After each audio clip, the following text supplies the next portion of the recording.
I used to be 320 pounds and I lost 160 pounds naturally, and this was my turning point. In this video, you are going to learn what your turning point either may be so that you can lose the weight once and for all naturally, or maybe you'll walk away with some new insights on why you want to make a change forever. We noticed that 79.2% of you are not subscribed. So if you're not subscribed, what are you doing? Come subscribe. We give you 5 days a week of free weight loss advice. And I mean, come on.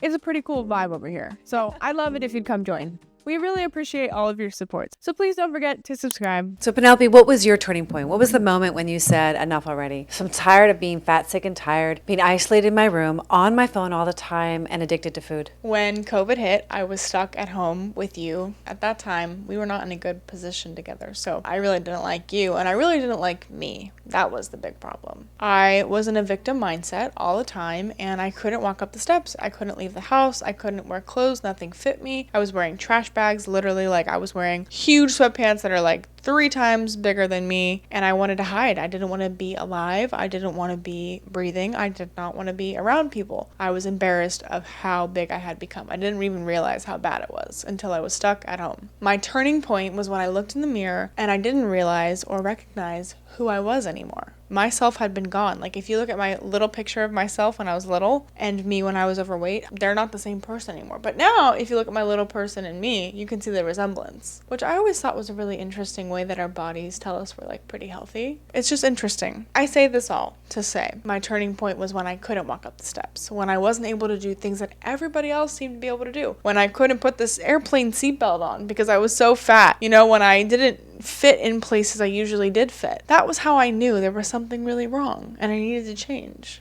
That's really powerful, Penelope, because I think a lot of us feel a lot of shame because it's like we're wearing our heart on our sleeve when we gain the weight. And then you don't want to drive. You don't want to go out anymore. You don't want to be seen because what are people going to say? And they're going to be shocked. And then the level of shame is so great. And the tricky part is that when we're in a shame energy field, like when we're in shame, emotional shame, the ability to get to courage to do what you did, to look in the mirror and say, hey, this isn't the person I want to see, or this is not the person, I don't recognize this person. It takes a lot of courage to do what you did, Penelope. What was your turning point to lose 100 pounds? And so I want to encourage all of our listeners to connect with the idea of courage, because where there's shame, there's hopelessness.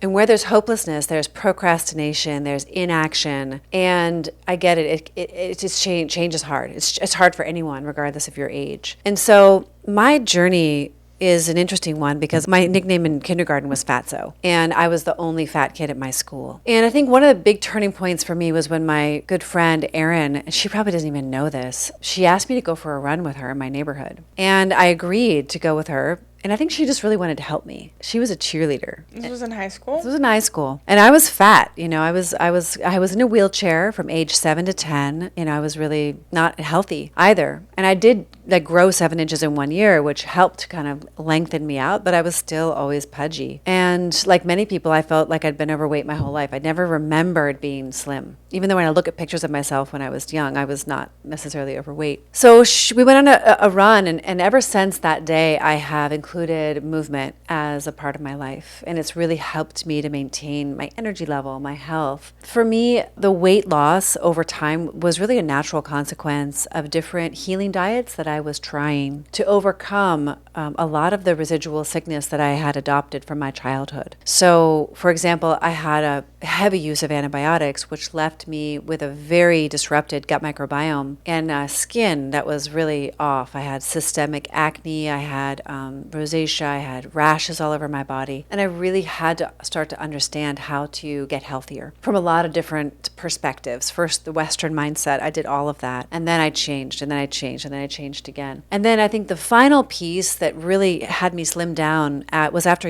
you were born. I had gained almost 100 pounds with you, which is too much to gain for any pregnancy. And so then I just really wanted to get it off. I was just like really, I don't know what it was. I had this like fire in me. And was it like my dad? but I was actually a plus size model. In your day, being a plus size model wasn't like morbidly obese. No, but what I'm saying is that it was normal in my family to be overweight. My mom was overweight. And then I normalized it even further by being with Ford models as a plus size model. And then I married into a family that was in a plus size fashion industry. So it was never like frowned upon to Which be. you guys, isn't that hilarious that like that's our story and we're sitting here helping women lose weight and the women who were in those industries actually died because of obesity or obesity related conditions? Not all, they didn't all die, but obesity related conditions. Yes, and so it's very sad. And now we're advocates for weight loss. And health, healthy weight loss. Our weight loss is not about vanity, really. It's about health. It's about realizing who you were born to be, actually. It's about getting back to that original state of happiness, health, joy, and freedom. That's what it's about, because that's your birthright. And that's what we're here to claim. And we're here to partner with you in claiming it. We have an amazing 30-day challenge. And if anyone understands the complexity of weight loss, from compulsive eating disorders to healthy living, holistic health, it's definitely me and us. And in 30 days, you will lose 8 to 10 pounds. We believe that health and flavor go hand in hand. So recipes galore you will get. And if you want just recipes and you're like, oh, I don't know about if I'm ready to really dive in, I'm still working on my courage,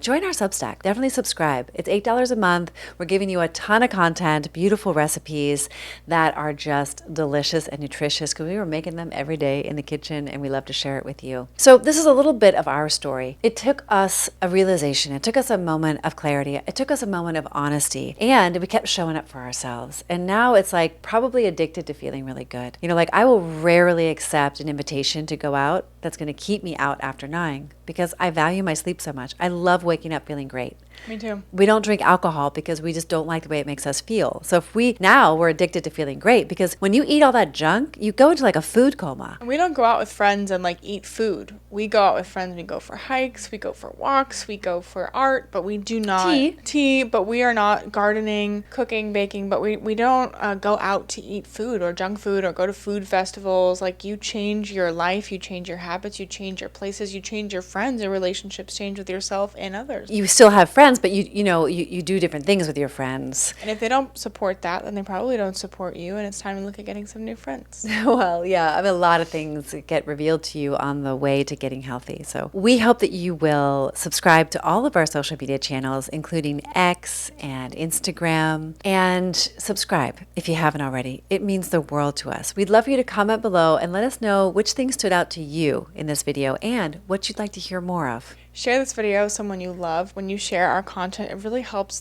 boost the algorithm, and same thing for when you subscribe and like and comment. And we will see you all the time.